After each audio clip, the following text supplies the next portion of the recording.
how are you? Thank you for tuning into the Unrevealed Queen. Go ahead and subscribe on that bottom left corner and enjoy the video. So today I wanted to talk to you guys about switching out your addictions. So I was watching a news report about I'm originally from Boston, and in Boston we have a really bad homelessness issue. There's a lot of things that create that issue and add to that issue. I'm not really going to go into it, but what I will say is that they were doing like a little news story on some of the homeless that live in Boston, and how a lot of them are addicted to heroin. And so it hurt me, honestly. It really hurt my soul, really watching how a lot of these homeless people were dealing with these drug addictions. And it's funny because one of the men he said a lot, and it really gave me perspective and insight to what a lot of people are going through today, and how they view their addictions and how they view God.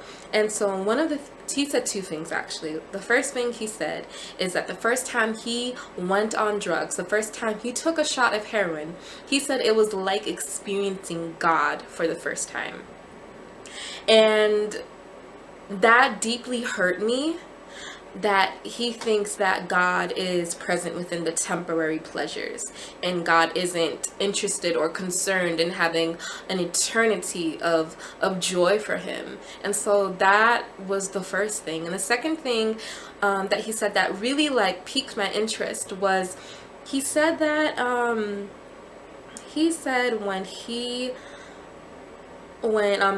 first got on the street and he started he started his addictions to different things. He said he first had a very bad alcohol addiction. And he said he stopped that alcohol addiction by using heroin. I'm not sure how that really worked out. I don't know how he went from alcohol to heroin. And but that's just what he said. He said he stopped it, and the way that he was able to kick the curb of getting off of alcohol was by trying heroin. And to me, the first thing I heard in my spirit is that people switch out addictions for other addictions. And I think that we do that.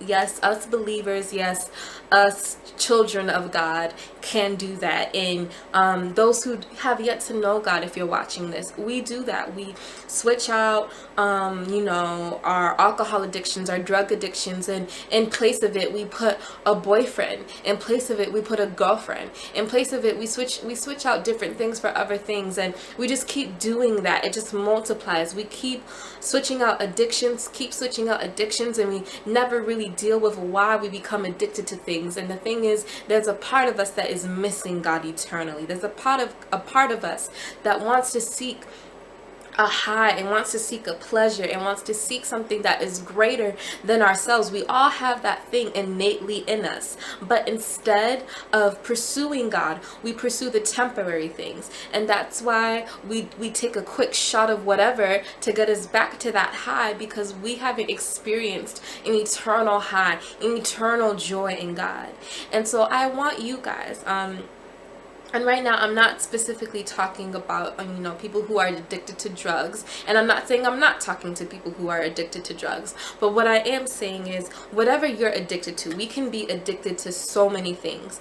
And we can make idols out of different things. And we can apply the same language to idols. Some of us take one idol of money and we switch it out to another idol of whatever, or we switch an idol of sexual addiction and we switch out that idol for a love of money. These things can just be used interchangeably, and I think we all just need to get into a place where we look to ourselves and think to ourselves, what is it that we are trying to fill? What is this void that we are trying to fill? Why are we filling these things with temporary things? Why are we filling these things with things that will give us a high, and then it fades, and then we're back to thinking about our depression, we're back to thinking about our sadness, we're back to thinking about that man who broke up with us, we're back to thinking about that rape or molestation. We go back to thinking about the things that hurt us.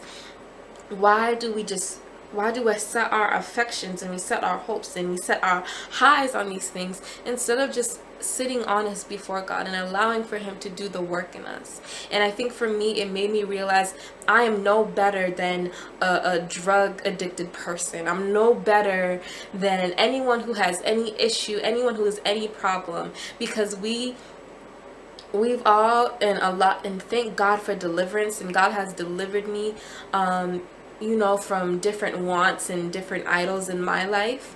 But I think we need to be honest with ourselves and see, what have we switched out for another thing that is not God?